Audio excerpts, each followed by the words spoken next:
You just showed me a fascinating demo.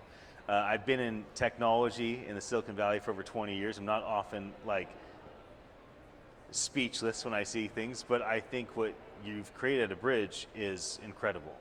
So maybe before we jump into the company, you could give a little background on yourself, because you have a medical background, you have an investment background. So could you just tell me a bit about like who you are and what brought you to be the co-founder of Abridge? Yeah, absolutely. So I co-founded Abridge in 2018, but prior to that, I was a corporate investor, a corporate VC at a large hospital system. Oh, really? I own the provider-facing portfolio of investments, and we were investing into tech startups, but we were also investing into a significant amount of R&D at Carnegie Mellon. In fact, we started a machine learning and health program there. Way back in the day, I went to Carnegie Mellon, but I'm doing a lot of what I didn't study at that time, and then I took a circuitous path. I ended up becoming a doctor, like all the other people in my family. Right.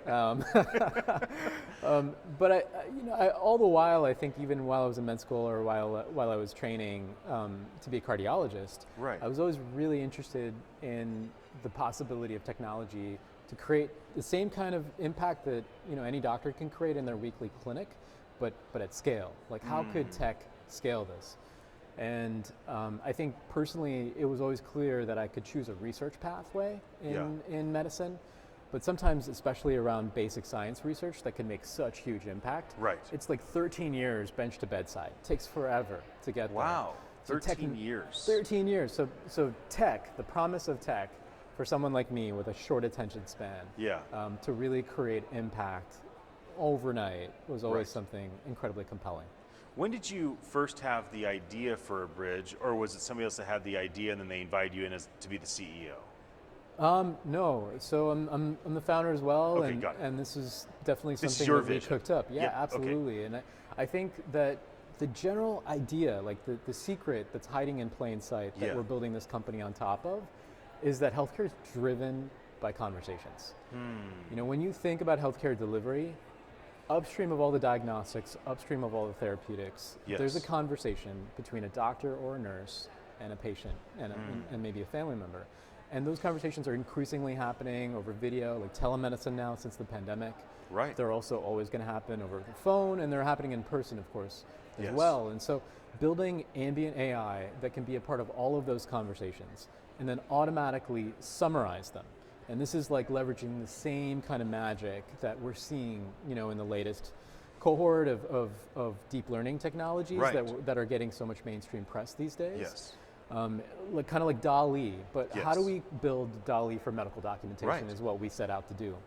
So that's what this is. This is ambient AI that can just listen to a conversation. No wake words, no awkward pauses or buttons to press. It's just going to be there in the background so that I can focus on the person in front of me.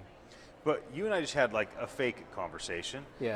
You stood in the place of a doctor, I stood in the place of a patient. We had this 3-minute conversation, and it popped out like very detailed, very accurate, broken down, easy to understand, doctor's notes, by and large.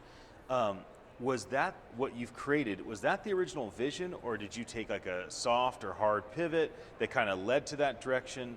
Help me understand how close is the product today what you originally wanted to bring to market? Yeah, it's a great question. Our original pitch deck to our investor, so our lead investor, a major investor, is Union Square Ventures. Okay, sure, familiar. And when we pitched to USV, we had this vision in mind of technology that can summarize conversations and build this bridge between both sides, the professional and the patient. And recognizing that upstream, the ability to be able to unlock all that value, like hinges upon being a part of that spoken dialogue. So the vision has always been there. I think the sequencing has been like the learning exercise over time, because when we started the company, it was clear you can't start with a deep tech company. You got to build the deep tech over time. So we raised the capital to build the deep tech, aggregate data, create 4 million annotations plus, like all that hard work, that toiling. We published machine learning papers against that. We've now published more than any other entity around medical spoken conversation summarization. Google's in second place. Yes. So we believe we're right there, like we're the bleeding edge in this space. Amazing. But we didn't want to hold our breath on creating value for people. Right. So when we look at this, like the bigger picture of people and their professionals, we were like, let's just start helping people right now. Yeah. Why not? What's getting in our way? Because right. What's the base case for a patient right now? Is right. there anything like this that exists? And there isn't. Right. So we put a consumer app out there in July 2019. We have over 200,000 people using it. You have over 200,000 people using your consumer app right now. A free consumer app. Wild. And what we were also able to do with those users is, with permission, we could aggregate de-identified data, and in a trust-preserving way, we could train our models against that information as well right. to improve their experience. But the yes. same underlying models actually even power some of our summarization tech on the enterprise side with doctors. Now, how many doctors are using it today? Yeah, so I'd say in terms of our technology, there's over a couple thousand using some version of our technology right now. Wow. We've got a whole bunch of clinicians using it at a large hospital system. We've got people using it in some medium-sized clinics. Okay. And we're about to sign partnerships with some really exciting, places out there, places that really get the big picture of healthcare. Yes. And understand that being able to create these summaries not just solves a huge public health crisis right now, which is that doctors are burning out. Doctors and nurses, especially we've totally after the changed pandemic, how they have to do their business. Totally. And they used to have a system, and we told them they couldn't do that system anymore. They have to do a new system on Zoom for at least for a period of time, and even now it kind of has hung over, and it changes their experience with patients for sure. And when we ask doctors and nurses like what's burning them out, it's the pressures, of all the people that they need to help, and not just helping, because I think that's the fulfilling part of their job, part of their day. It's the documenting those conversations, doing the clerical work that is super mundane after. So they're not able to, the buzz phrase is they're not able to practice at the top of their license and like do that higher order thinking right. and build those relationships with people. So what this technology can do for that burnout crisis is basically unburden them from the stuff that's crushing their souls at night. Right. And help unlock their ability, their capacity to just help as many people as possible, because yes. it's set and forget, as you saw in that demo. It was a very, very impressive demo. Where do things go from here with Abridge? Like, is a desire to bring on 100,000 individual doctors, or do you envision no, we're going to get Kaiser, and we're going to get some of the biggest institutions to adopt our technology, and they will bring it to all the doctors? Do you have a preference? Because ultimately you want this technology to be used by the medical field, and one way or another. So give me an idea of where you think things go from here as the founder of the company. Our focus right now is that top-down enterprise go-to-market, and so that's where we've been able to demonstrate that real technology, in real time, as you saw, right, I think is really refreshing to a lot of these C-suite executives that haven't seen that, or right. Are sometimes unable to taste the latest and greatest because there's such a barrier to entry. Right. Depending on what your technology is, sometimes it can be 6 months, 9 months to just get an integration in place or pull the data that you need in order to demonstrate value.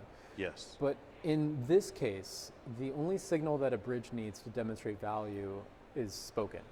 There's no barrier to entry to us doing this demo and anybody using this technology tomorrow. Okay. On the other side of that summary that you saw, we can get that into the medical record and create all that workflow magic. Yes. But those executives can tangibly understand and recognize what the value proposition is immediately. And so that's where that enterprise top-down go-to-market is unlocking for us. And it's going after those really, really big names that we're excited to share more about in the coming weeks. Before we wrap up the conversation, is there anything else you want to let our community know specifically about Abridge? Are you hiring? Are you fundraising? Are you looking for specific strategic partners? Can just let folks know through our conversation where you at and what are you looking for, and how can our community by and large participate with what's happening with Abridge? Yeah, we're always hiring. Great. And I'm incredibly lucky and privileged to be a part of this journey, and all of our success is because of the people who are building this company. Yes. And so always finding a way to to hire in, to pull in incredible people into Yeah. this mission is a first priority for me personally. So that's definitely something I want to get out there.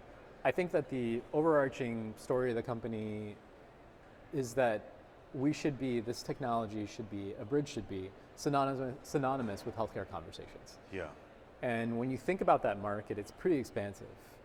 We might be focused on a narrow part of it right now in our go-to-market efforts. But the truth of it is that healthcare is driven by telemedicine, like you mentioned, by call centers, there's the in-person clinics, there's urgent cares, there's ERs. This technology can be a part of all of those conversations. There's over 2 billion of them every year in just the United States. Right. So I know the community here and like the conversational AI community is building so much and a part of so many conversations related to a similar or tangential kind of space. Right. And so if people are doing, I've met so many people who are doing like voice as biomarker research, for example.